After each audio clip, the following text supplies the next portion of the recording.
먼저 디모데서의 개론을 잠시 말씀드리면 디모데서는 AD 62년경에 이제 사도 바울이 예루살렘으로부터 압송되어져 로마 감옥에 갇히게 됩니다. 근데 그때 이제 무죄 판결을 받고 이제 풀려나게 됩니다. 풀려나서 그가 이제 자유인이 돼서 또 다시 전도 여행을 떠나게 되는데, 그 전도 여행, 그렇게 감옥에서 풀려났다가 나중에 또 이제 66년에서 67년 사이에 네로 황제에 의하여 다시 체포됩니다. 로마의 대화재 사건으로 인하여 그 원인을 이 기독교인들이 방화범이다라는 헛소문을 퍼뜨리게 되고, 그로 인해서 이제 로마 정부 차원에서 기독교가 박해가 시작되어지는데, 그 시기에 이제 마지막으로 이제 로마에 갇히게 되죠. 그러니까 그 사이에 처음에 62년에 풀려나서 이 디모데에게 편지를 보낸 것이 바로 디모데 전서고요.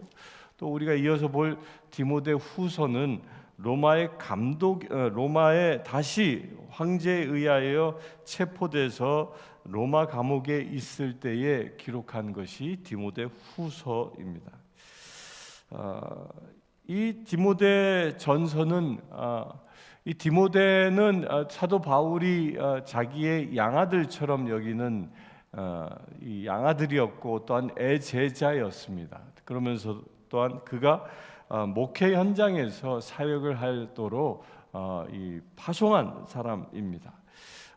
그러다 보니까 디모데서에는 이 사도로서 곧 목회자로서 어떤 덕목을 갖추어야 하는지에 대하여 주로 많이 기록하고 있고, 교리에 대해서 또는 목회자의 그 자격에 대해서 많이 이야기하고 있습니다. 이 말씀을 잘 보면 목회자뿐만 아니라 우리 성도들도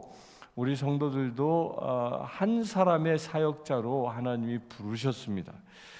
그 한 사람의 사역자로 이 세상을 살아가면서 신앙생활하면서 우리가 어떻게 살아야 하는지의 그 삶의 기준을 보여주고 있는 책인 것입니다. 그렇게 볼 수 있게 되길 바랍니다.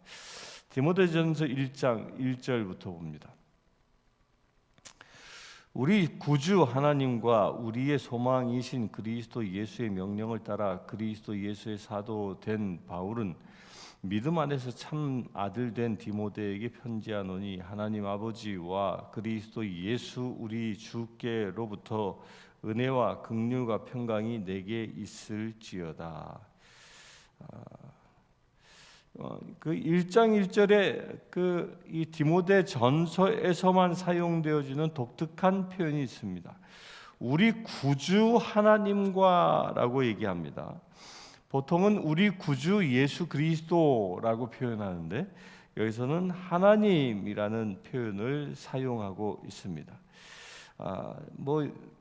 신학자들별로 여러 가지 이야기가 있지만 이건 삼위일체 하나님이기 때문에 예수 그리스도도 하나님이시다라고 주장하는 사람도 있고, 틀리지 않은 이야기입니다.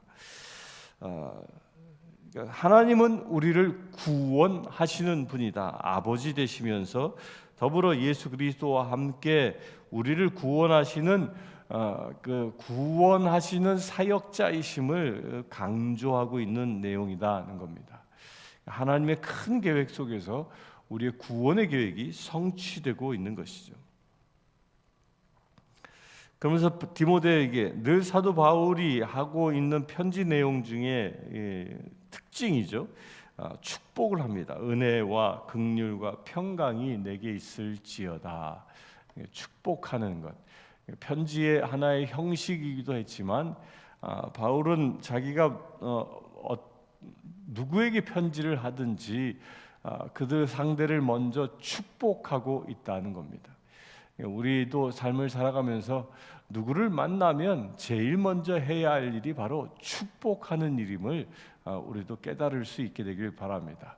누구를 만나면 우리 인사하지 않습니까? 안녕하세요라고 인사하는데 그런 안녕하세요 인사의 그 차원을 뛰어넘어 은혜와 긍휼과 평강을 상대에게 비는 그런 축복의 시간을 갖는 것 또한 이 사도 바울적 곧 초대교회와 같은 신앙인의 그런 모습인 것입니다. 우리도 그렇게 했으면 좋겠습니다. 3절에 내가 마게도니아로 갈 때에 너를 권하여 에베소에 머물라 한 것은 어떤 사람들을 명하여 다른 교훈을 가르치지 말며 신하와 끝없는 족보에 몰두하게 하지 말게 하려 함이라. 이런 것은 믿음 안에 있는 하나님의 경륜을 이룸보다 도리어 변론을 내는 것이라. 사도 바울이 이제 디모데를 에베소에 파송했습니다. 이제 그곳에 목회하도록 파송을 했는데 그 파송하면서 다른 교훈을 가르치지 말며라고 하면서 신하와 끝없는 족보 이야기를 나누지 말라라고 얘기했는데요. 이 말은 무슨 뜻이냐면 신화는 이 헬라 사람들이 기독교인이 된 그 이방 민족들을 두고 얘기하는 겁니다. 당시 헬라 사람들은 그리스 로마 신화, 우리가 잘 알고 있는 그런 그리스 로마 신화에 나온 그 신화의 이야기가 그들의 삶의 주제거리였습니다. 신화에서 이야기하고 있는 내용들이 그들의 삶의 모든 것이었던 거죠. 그래서 그들이 기독교인이 되었음에도 불구하고 당시 그들에게 전해지고 있었던 또한 삶의 습관이 되어져 있었던 신화의 그 이야기들, 사상들이 교회 안에서도 들어왔다라는 거죠. 그 신화라는 게 뭐예요? 신화라는 것은 신화에 등장하는 제우스 신을 비롯한 그 여러 신들을 보면 인간의 욕구 충족을 대행해 주는 신입니다. 근데 그런 나의 어떤 욕구가 생기면 그 욕구에 맞는 신을 찾아가서 제사함으로 인하여 우상을 숭배하는 것이죠. 곧 신화에 길들여져 있는 사람의 특징이 무엇이냐? 하나님을 바라보는데 그 하나님을 하나님의 말씀으로 하나님을 보는 게 아니라 나의 육적인 욕구 충족의 대상으로 하나님을 본 그런 우를 저지를 수 있다라는 거예요. 이건 분명히 다른 이야기입니다. 하나님은 나의 욕구, 나의 욕정을 채워주는 수단으로 하나님이 존재하는 것이 아닙니다. 그러나 신화에서 나오는 수많은 신들은 인간의 욕구 충족을 위해서 존재하는 신인 것입니다. 이게 다른 겁니다. 하나님 그러면 어떤 분이십니까? 나의 욕구 충족을 위해서 존재하시는 분이 아니라 하나님은 나로부터 영광받기 위해서 존재하시는 분이라는 겁니다. 이게 다른 겁니다. 따라서 우리는 하나님 앞에 기도할 때에 나의 욕구 충족을 구하는 게 아니라 하나님께 영광 돌리기 위하여 이 시간도 예배하고 기도하는 것입니다. 또한 두 번째로 끝없는 족보에 몰두하지 말게 하려 함이라. 족보 이야기하는데 이 족보 이야기는 유대인들을 말하고 있는 겁니다. 유대인 가운데 그리스도인으로 개종한 사람들도 그리스도인이 되었음에도 불구하고 유대인들의 그 이 족보의 습관을 버리지 않는 겁니다. 이 족보는 유대인들이 가지고 있었던 독특한 문화이죠. 또한 우리 한민족도 가지고 있지만 그 족보는 이 유대인들이 그것을 자기 나름대로의 강한 그 자긍심으로 여겼지만 왜 우리말에 이런 거 있습니다. 잘 되면 내 탓이요, 잘못되면 조상 탓이다라고 얘기하는데요. 당시의 유대인들 똑같았습니다. 그 조상 자기가 잘못하면 조상 탓이라고 이야기했고 자기가 잘 되면 내 탓이다고 얘기하는 그런 것들. 또 족보 이야기, 우리 조상들 가운데는 이런 사람들이 있었다라고 그 족보 이야기에 몰두하는 거죠. 그로 인해서 어떤 폐해가 생기냐면 지금 나에게 하나님이 주신 사명, 앞으로 내가 해야 할 하나님의 사명은 뒷전이 되게 되고 오직 가문의 자랑만 하게 되어지는 겁니다. 우리는 하나님을 자랑하는 존재지 나의 가문을 자랑하는 존재가 아닌 겁니다. 가문이라는 것은 하나님이 지금 나를 나되게 하시기 위하여 선택하신 계통인 것뿐입니다. 나의 조상은 나의 자랑거리가 아닙니다. 오히려 나의 조상들은, 특히 유대인들의 조상들은 하나님의 영광을 위하여 존재하는 분이었다는 겁니다. 그 이상도 그 이하도 아닌 것입니다. 한국 사람들은 양반 상놈을 상당히 따집니다. 처음 만나면 성을 이야기하면 뭐 양반 가문이네요, 뭐 이런 이야기를 합니다. 하나님 앞에선 그 모든 것이 다 아무 소용도 없는 것입니다. 내 조상이 양반이었던 상론이었던 그건 아무 상관이 없는 겁니다. 지금 내가 주님 앞에 구원받은 사람인지, 지금 내가 하나님의 아들로 택함 받았는지, 이것이 더 중요하다는 것입니다. 과거에 묶여 있는 것이 아니라 지금 현재에, 또한 앞으로 내가 살아갈 미래를 바라보는 자, 그리하여 현재의 말씀에 충실되게 살아가며 미래를 향하여 나아가는 삶이 중요한 것이지, 과거에 나의 조상들이 어떻게 살았는지는 그렇게 중요한 것이 아니라는 것입니다. 이것은 또한 우리 개인의 삶에서도 똑같습니다. 우리 개인의 삶도 지금 이 시간 이전의 것들은 내가 아무리 노력해도 바꿀 수 있는 게 아닙니다. 과거는 내가 노력해서 바꿀 수 있는 것이 아니라는 겁니다. 오직 하나님만, 과거에 나의 잘못, 죄들이 있으면 하나님만 깨끗이 지울 수 있는 권세가 있는 것이죠. 과거의 아픔과 상처에 묶여 있는 자가 아니라 지금 나에게 주신 사명을 붙잡을 수 있게 되길 바랍니다. 우리 인간관계에서도 마찬가지입니다. 누구는 친해서 만나면 즐겁고, 누구는 원수 같아서 만나면 껄끄럽고, 이런 관계가 아니라 그것은 다 과거에 일어난 일이기 때문에 오직 지금 나에게 주신 하나님의 은혜로 사람들을 만날 수 있어야 합니다. 그렇게 될 수 있게 되길 바랍니다. 5절입니다. 이 교훈의 목적은 정결한 마음과 선한 양심과 거짓이 없는 믿음에서 나오는 사랑이거늘, 사람들이 이 땅에서 벗어나 헛된 말에 빠져 율법의 선생이 되려 하나 자기가 말하는 것이나 자기가 확증하는 것도 깨닫지 못하는도다.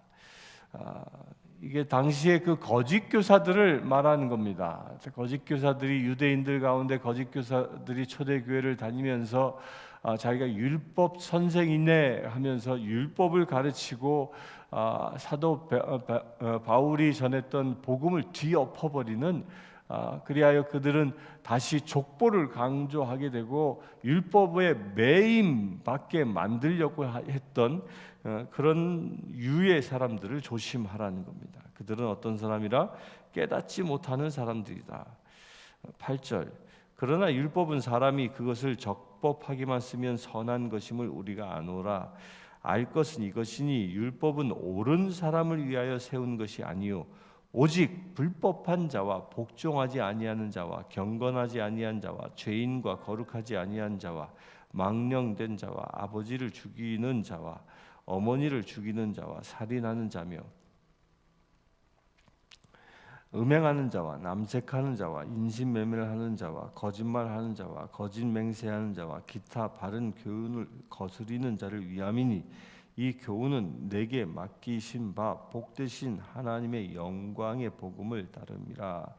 율법은 어떤 사람에게 필요한 것이냐? 지금 이렇게 얘기한 대로 불법을 행하는 사람들, 하나님의 말씀에 복종치 아니하고 죄악 가운데 머물고 있는 사람들을 위하여 필요한 것이 율법이라는 겁니다. 왜 그렇습니까? 율법은 마치 거울과 같은 것입니다. 죄악 가운데 있는 사람의 그 삶의 모습을 적나라하게 비춰주는 것이죠. 너희가 살고 있는 것은 의로운 삶이 아니요 정의로운 삶이 아니요 죄악 가운데 있는 그리하여 너는 이제 하나님의 심판을 받게 되는 그런 불쌍한 인생임을 보여주는 것이 율법이라는 것입니다. 그러나 옳은 삶, 곧 복음에 의하여 살아가는 사람, 예수 그리스도에 의하여 살아가는 사람, 그래야 하나님의 아들과 딸이 된 하나님의 자녀된 사람에게는 율법은 더 이상 속박이 아닌 것입니다. 왜 그렇습니까? 우리는 예수 그리스도의 보혈로 정결함을 입은 존재이기 때문입니다. 그것이 바로 오늘 11절의 말씀에 이 교훈은 내게 맡기신 바 복되신 하나님의 영광의 복음을 따름이라.